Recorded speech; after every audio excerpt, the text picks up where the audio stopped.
My big thing is a lot of people come on here and be like, I don't want to be on medication the rest of my life, so I'm going to try to change my Crohn's and heal it holistically. And I'm like, nobody wants to be on medication the rest of their life. Like, if I had a choice, I wouldn't want to be. But my health long term is much more important to me than like risking going off medication and potentially having like an obstruction or like needing surgery. Like, those are real things. This is Victoria, who got diagnosed with Crohn's disease at age 24 in Boston, Massachusetts. Victoria is no stranger to IBD. Her own brother got diagnosed with Crohn's at age 16. Today on the Colitis Unfiltered podcast, she shares what life is like with Crohn's, how it impacts her body, her passion for fitness, and her mental health. My name is Frank Tabering, and Victoria, welcome to the show. Thanks for having me. So Victoria, every IBD journey starts with symptoms, and that's what I'm going to ask you about first. How did it all start for you?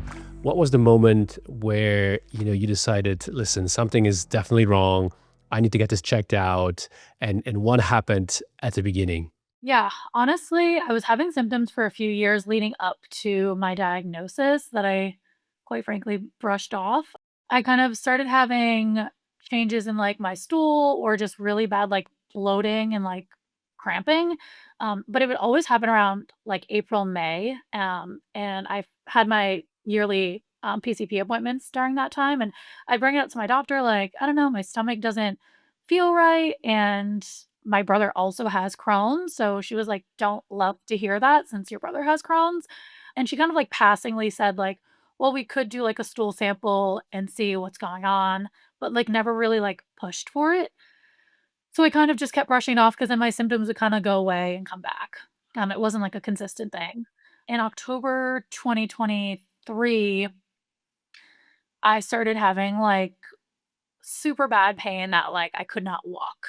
And I thought it was my appendix for a little bit. And then I ended up getting my couple blood tests, and then it showed that I had high inflammation levels in my body, and then had a CT and colonoscopy and kind of confirmed it from there. And you mentioned sort of this period of symptoms that was a couple of years, right? Was the pain, so I mean, brushing off one thing is one thing, but like, was the pain just never sort of severe enough for you to inquire further, or was it just because it kind of went away for a while that you thought, I don't know, this is just something that comes and then goes, and we'll see what happens? Yeah. I feel like a little bit of both. I think like stomach problems are so like glamorized over the internet of like, oh, everyone has stomach issues. Like, so I kind of was just like, oh, like I probably just have stomach problems. I never would have thought I had Crohn's. But yeah, it was never bad enough to the point where I was like, oh, something's wrong until, I mean, I had pain that like I couldn't even walk. And I was like, okay, something's obviously not right. You said your brother has Crohn's as well. Is he the only one in your family that has Crohn's, or potentially, like, your parents, grandparents, do they have any other autoimmune diseases that could potentially explain why your brother and now you are suffering from autoimmune disease as well? Yeah, I know on my dad's side, his aunt has Crohn's. She was diagnosed really late in life, though. And me and my brother, that was another thing why I didn't think I had Crohn's is my brother's diagnosis was a lot different than mine. Like, he was having blood in his stool and he got diagnosed at like 16. So it was a lot different presentation. When you heard that you actually had Crohn's disease, obviously at that point, you were already familiar with it because of your brother, right? And so you were not new to the disease. Did it give you calm, in a sense, relief that that was the confirmation, that that was your diagnosis? Or how did you approach that mentally, knowing that you had Crohn's, because you've already seen your brother go through it as well? I think I had a little bit of a sigh of relief because I feel like I was thinking like worst case scenario, I have like 3 days to live. So when I got that, it was a little comforting because my brother's managed his Crohn's pretty well, but I think the longer I sat with it, it made me obviously kind of, like, sad and, like, realize that, like, my life will definitely, like, change now that I have this. Of course, we always say that we shouldn't compare, diseases or conditions in the same family of diseases. But again, when a sibling has a specific disease and you have it, I think you cannot escape to kind of draw a certain comparison. How is he feeling today compared to you? How are you feeling compared to him? I would say we're pretty similar, like, we'll have our occasional flares. I would say now I feel like our symptoms are pretty similar, and we're on the same medication, so overall, I feel like we're both managed pretty well overall. And I'm assuming you're in some form of education. Talk to me a little bit about the form of treatments that you've been on since your diagnosis and are still on today. So when I was diagnosed, my GI doctor was like, "We should put you on Remicade because your brother's on Remicade and it's worked so well for him." So usually, I guess if one like if a family member is on that medication, it's been working for them, it most likely work for me. And I had an almost connecting fistula in my bowel loops, and we caught it kind of just in time. And he said that the Remicade would like completely kind of stop that and kind of reverse it. So I started Remicade probably 4 weeks or 6 weeks after I was diagnosed. I was on prednisone for a minute. And yeah, it's been working for me overall. Obviously I have side effects from it, but my Crohn's is pretty well managed.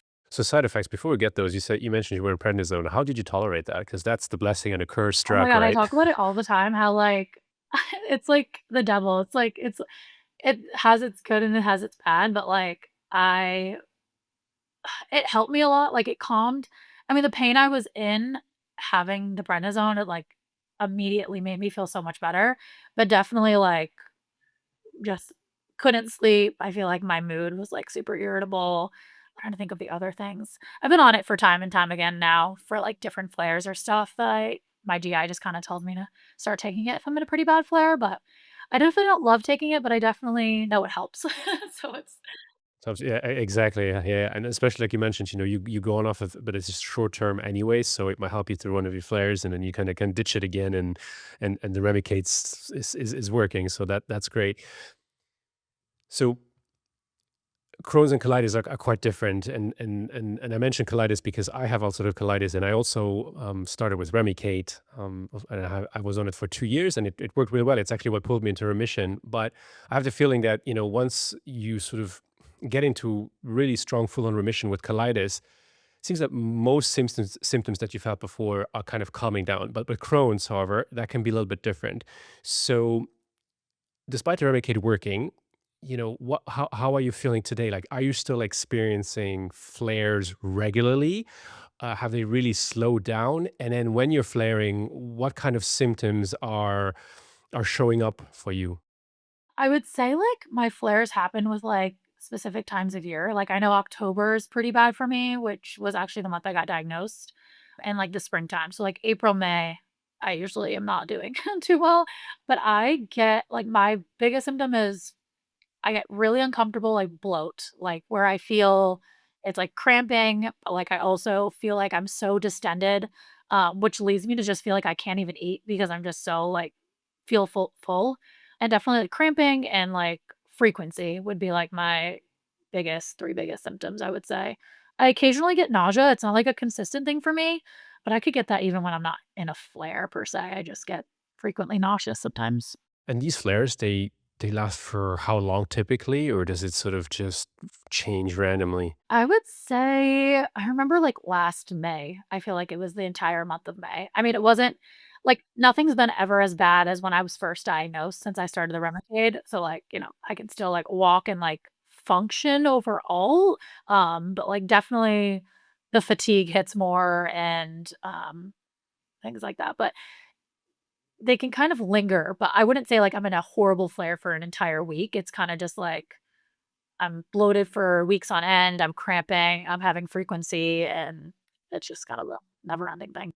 Side effects of the Remicade, you mentioned you had some of those. Tell me more about that. Yeah, it's kind of completely ruined, like, my skin. So, like, I have eczema, and I potentially feel like I might have psoriasis, kind of, like, everywhere, like, I've had it on my face, my neck, my legs, arms, and obviously, it's kind of hard to treat, like, the eczema, it's mostly just, like, topicals, which aren't really great for you either. That's definitely been a really big thing of just, like, really sensitive skin, like, my skin gets really hot and red and irritated, and I've, like, never had that before, and my GI doctor told me, like, psoriasis and eczema can kind of come from the Remicade, but My brother never had that side effect, so that's the side effect I have that he never really got. And your GI has never proposed switching to a different biologic to potentially counter those side effects? My dermatologist actually mentioned that. That scares me though, because it's like I don't wanna risk another drug not working just because I know when you go off Remicade, you can obviously develop antibodies and then it might not work again. So, I would wanna risk that. I'd rather suffer with the, like, skin stuff, but yeah, definitely has crossed my mind. But I guess Remicade can also just stop working at any time too, which I've heard those types of stories, so Yeah, I guess if you're okay with those side effects, then you I mean, what I would do is probably kind of suck it up and then wait until Remicade, doesn't work anymore, and hopefully it will fail. But I think, just seeing it out and with myself as well, that, there is a pretty solid chance that Remicade might lose its effectiveness over longer term versus some other biologics. But the good news is that there's a lot more treatments out there. I had the same fear as you. I honestly, when Remicade stopped working, I went into full panic mode, and I thought, oh my god, like how many more are there? But I'm on my fourth right now, and TVO, and even though I'm on my fourth, in about 10 years, I think every time I talk to my nurses at my infusion center, it's like they give me hope because they tell me, "Oh, hey, there's a new drug that's just come out. There's another one that's pending, and we might have another one heading to market soon." So, but I totally get that fear. So the fear of the biologics not working anymore is there. I think so many IBD patients struggle with that. You have flares regularly as well, but like, how do you deal with this mentally? That you have a biologic, and it obviously changes your body. It has its side effects. But how do you deal with that mentally to not just be fully sort of healed, right? Like, are you sort of constantly thinking about, oh wow, like when is that next flare going to happen? Or have you developed some sort of mental blockage and you just take them as they come without worrying too much, about what's happening in the future? yeah. I think it's kind of a mix. Like, I can say, like, I definitely drank a lot more before I was diagnosed with Crohn's, and, like, now I just don't see as much of a point in it, honestly, because 'cause I'm just like, like, if it's just gonna, like, cause me to, like, be in bed the whole next day or my stomach hurt, it's just not worth it. So there's certain things that I'm definitely just changed and, like, cared more about since being diagnosed because I think, before I could be like, "Oh, I'm, like, young and I'm healthy and, like, I should do that," but now it's like, "Oh, like, I'm kind of not healthy." So, it's definitely yeah, and the Remicade, like, damages your liver so horribly and, like, the just it's kinda like the give and take, which is tough for me because I feel like it's hard being on a medication that's helping your Crohn's, but is also kind of, like, hurting your body in other ways too, which has been one of the hardest parts for me personally. Yeah, yeah. Well, keyword body there. Actually, you mentioned it already, and it's what I want to ask you next. Sort of after your diagnosis, what sort of lifestyle changes have you made physically beyond, maybe drinking less, and sort of how do you so what number one is what kind of lifestyle changes have you made, and then second, how do you deal with that mentally, this idea, that your body is still continuously working against you. I would say I'm just a lot more cautious of, like, what I'm putting in my body, like food. I feel like I'm definitely more on, like, my supplements and doing all those things. I have, like, a whole little, like, supplement thing that I feel like I'm, like, 90 years old. And I honestly think I'm just better at, like, kind of listening to my body when, like, I feel like before I used to, like, push myself and, like, go out if someone wants me to come out with them or things like that where I'm definitely much more in tune with my body of like, no, like I need to rest tonight or like I'm not going to be able to function tomorrow. Either that's just because of like my fatigue or if I'm in a flare or things like that. So definitely my relationships with like my friends have changed, not in like a bad way, but just kind of not being able to like do as much all the time, especially if I'm not feeling well. Mhm. And in what way are they understanding what you're going through? In what way sort of does your Crohn's impact that aspect of your social life? Yeah, I think my friends are pretty understanding. It's, like, hard because I don't expect them to fully understand because I just don't think you can without being in it, but I would say I have pretty supportive friends, so that's been, like, not an easy part for me mentally, but, like, they've been very receptive and, like, understanding of it. You talk quite a bit about your body, and correct me if I'm wrong, but you're pretty much into fitness, right? Okay, great. So fitness requires energy, and IBD is one of the diseases, and you mentioned it, there's often fatigue associated with it that sort of sucks the energy out of you, right? So as somebody who's very active, how is Crohn's impacting your passion for fitness? I think that's been one of the toughest things because, like, for example, I haven't been to the gym probably in like a week and a half, 2 weeks, which it's led to a lot of inconsistency for me, which frustrates me. I definitely get frustrated when I'm not feeling my best and I'm just like, I know I can't push myself. And I used to push, like I was just saying before I was diagnosed. I went when I like almost couldn't walk. I like remember going to the gym that day before I was diagnosed and I had to leave because I was like, oh, like I'm not good. So, like, now I'm much more like it still frustrates me a lot of not being able to always be like that consistency because it just helps my mental health too, going to the gym. Um, but I'm much better at like resting, but I'd be lying if I had said if it didn't like make me frustrated and upset most times. Like can't always be as consistent as I would like to be. I've talked to some people who actually say that, even when they're flaring and the pain is not too bad, they actually continue with light exercising because for them it for some reason helps. Is that the same case for you, or do you sort of just kind of really retract and really give your body just plain rest when you're in a flare? I'd say it's a little bit of both depending on like the flare. I know when I'm, like, super bloated and, like, distended and I almost get, like, short of breath when I also have asthma, so, like, when I'm working out and I'm just super distended and, like, a little bit of crampy, like, I almost feel like I can't work out the best of my ability, and, like, I almost feel, like, winded super quickly, and it's like, yeah, I need to, like, take the day. But it depends. I would say, like, with fatigue, sometimes I, like, try to push through, like, if my body is feeling okay, but I'm just a little tired because usually working out will give me that spark of energy. But yeah, so I guess it kinda depends on the flare and, like, what's going on specifically, but yeah. So you kind of like found the balance based on exactly how you feel, and then you just complement it with either more rest or more, working out and kind of, And I know, like, how important, like, working out is now, like, now with Crohn's, like, I wanna be able to, like, build muscle and have a strong body and, like, have that too, so I kind of look at it as, like, a whole lifestyle and, like, I want myself in, like, 25 years to be able to still be, like, strong and capable even with Crohn's. So that's a lifestyle change right there. Another one, so that's good. Yeah. Now, you were pretty young when you were diagnosed, but at the same time, I don't think this matters whatever age you are, unless maybe you're diagnosed as a kid, because then lots of times you're not able to fully process what is actually happening to you. But you were 24, and an IBD diagnosis always changes a person 100%, and you don't have to wait 10 years to come to a conclusion about what changed for you. So your Crohn's, how has it sort of changed you as a human being based on who you were before, your identity? I think I see life as more fragile. A lot of people, because 'cause I'm, like, 27 now, I feel like a lot of 27-year-olds kind of think life is they're just kinda, like, naive to it and think nothing bad can ever happen, and I was kinda like that, like, you never think your health is gonna be in question, and I say this all the time, like, when I was in that waiting period of, like, not knowing what was going on, when I was, like, in my worst flare before I was diagnosed, I like, nothing else mattered in my entire life, like, I when your health is in question, like, it shifts your perspective of, like, what's actually important, so I think now I'm just much more cognizant of, like, life is a very fragile thing, and you should be really thankful if you have, like, a body that's, like, functioning correctly and well, and I'm thankful for the Remicade even though it's given me, like, some issues. Overall, like, it's helped me kind of get my life back a little bit and not be in excruciating pain every day.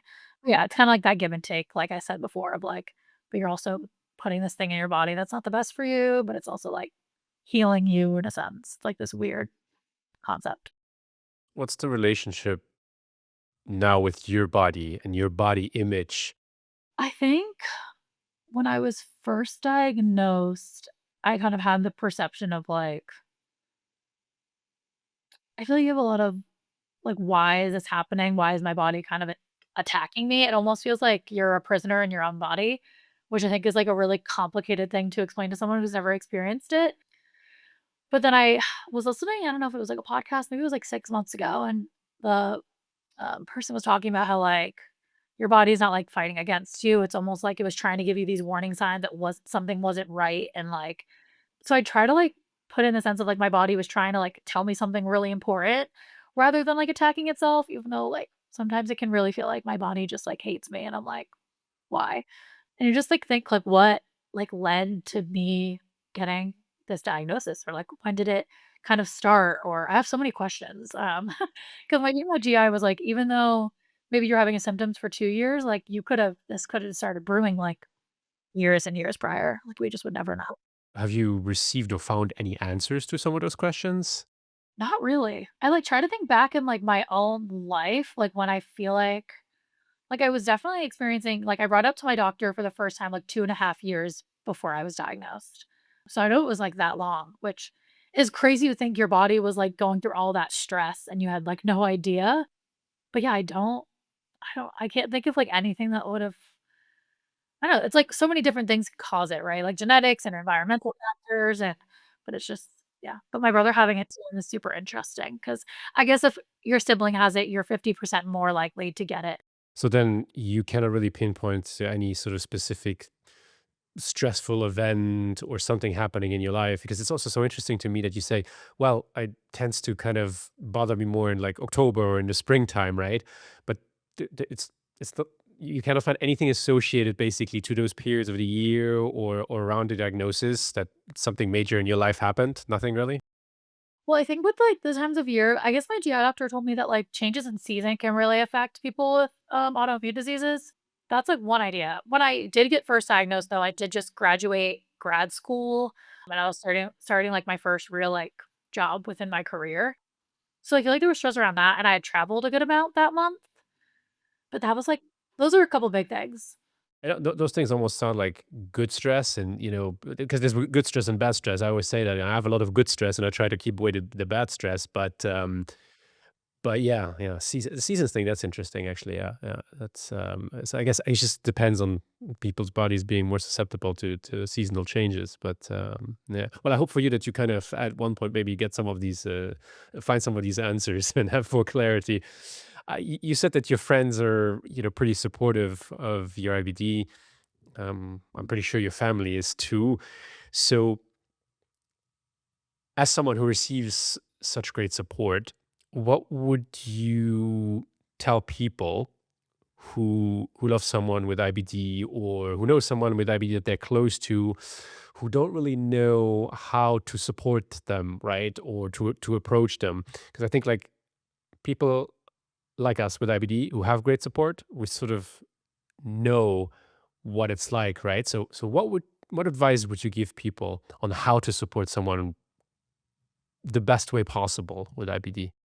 I would just say, like, supporting them, but also, like, not be like, so super overbearing or, like, always kinda, like I think my biggest thing is, like, my friends know I don't always need to, like, talk in depth about it, but I can just be like, "Hey, like, I'm not feeling well, like, XYZ," and they'll, say if I need anything or things like that, but, like, I don't need the constant, like, attention. So I would just say, like, give them grace and, like, support them how you know best because I know everyone's different. Maybe some people like more of that, like, support and, like, the check-ins all the time. I know some of my friends do that, but it's not something I necessarily need, but I do appreciate it. So I think just giving them grace and depending on, like, the relationship you have with them, just seeing if they need anything or even if it's like, "Oh, you can't come out tonight, like, would you want company or do you wanna just be alone?" And just kinda, like I know sometimes I just rather be alone, but yeah. You're pretty outspoken about your IPT. I mean, we connected through TikTok, and most of your content is sort of like about your IBD journey. How did it come to that? Like, what triggered you to not just battle your IBD, but to also share your experience and talk about it so openly? Yeah, I think it's because I also, like, waited so long to go to the doctor and get diagnosed that I was like, I'm trying to, like, advocate for people of, like, if something's not right, like, go to the doctor. And I also think there's just, like, power in sharing your story of, like, something that's, like, kind of debilitated you in a sense of, like, trying to take that power back and making a platform off of it and just sharing more awareness about it because I don't think it's talked about enough. And I think, like I said, like, I never thought like, it would happen to me, so most people that think that way too, so which I don't blame them. So I think just, like, taking my power back in the sense of like, okay, if I'm gonna have this disease, I might as well like make content about it and make other people feel better. And I feel like that's like a big thing I've seen on TikTok. It's like, I mean, social media can have its good and bads, but I think the community on TikTok with like IBD is like really supportive. And I think it's helped me a lot. And it's almost like an outlet for me to just like rant sometimes about like frustrations and things like that. Well, frustrations, that's another keyword here.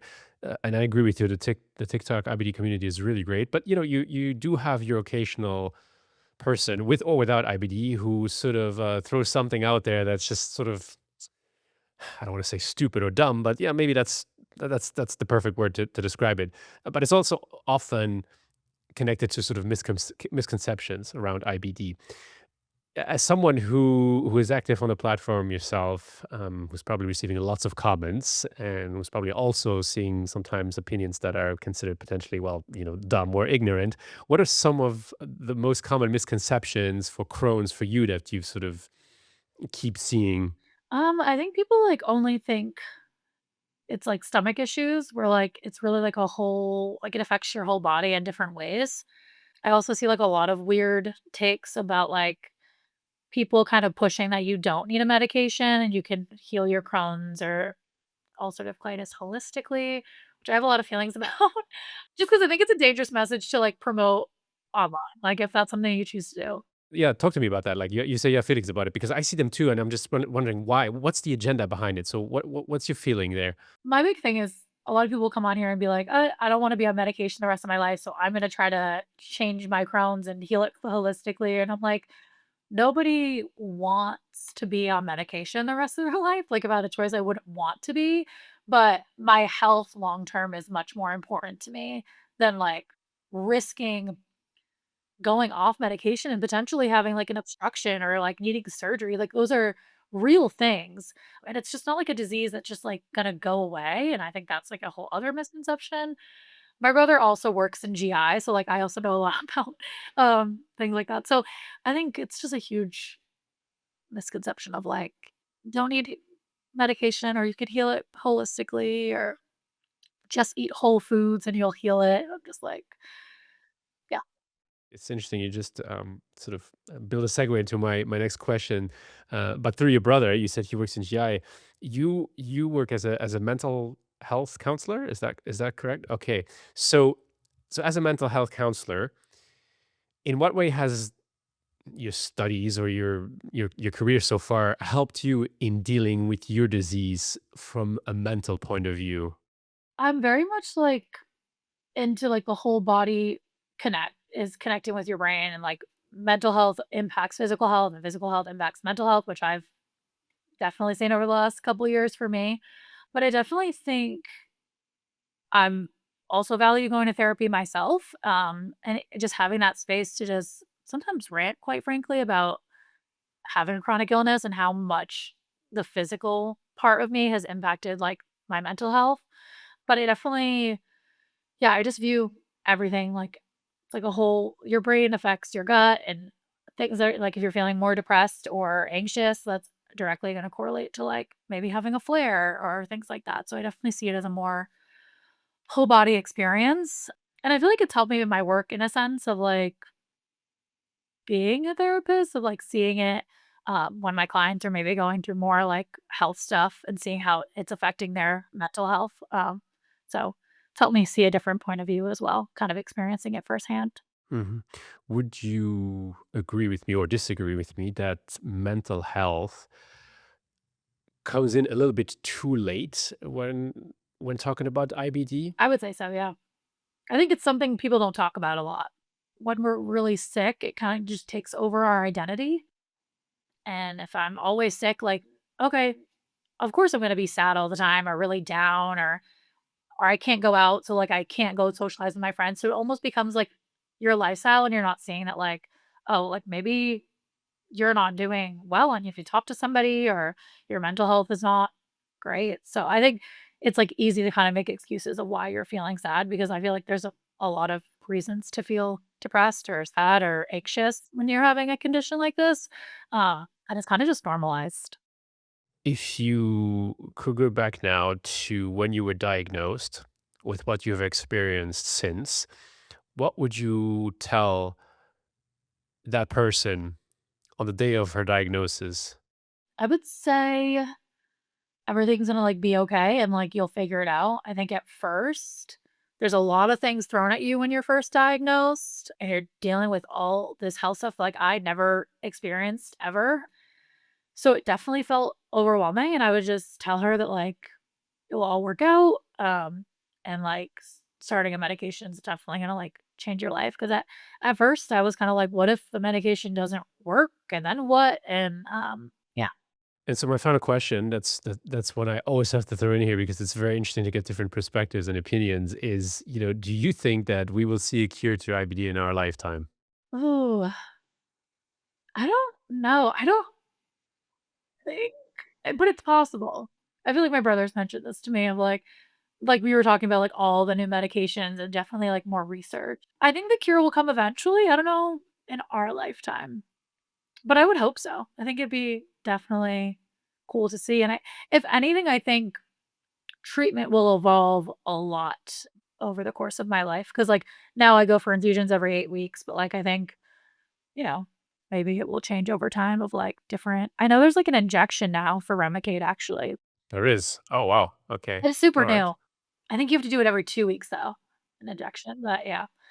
So, I definitely think there'll be different treatments and definitely more research and, like, clarity on things. I'm in the same boat as you. I do believe that a cure is out there somewhere and it may, it may happen, but I am also a little bit pessimistic about our lifetime. If anything, maybe in our lifetime, there'll be a way to slow things down a little bit or to slow the spreading of IBD. I think that could be a first positive step, but yeah, I think at least sort of our generation will kind of have to continue to deal with Remicade or other biologics. Victoria, thanks so much for talking to me about your disease today. That was really great and inspiring. I wish you nothing but the best. I hope your Remicade will actually continue to work for as long as it Me can. too. I really hope so. And then also, please do give my best to your brother, who's a fellow IBD warrior.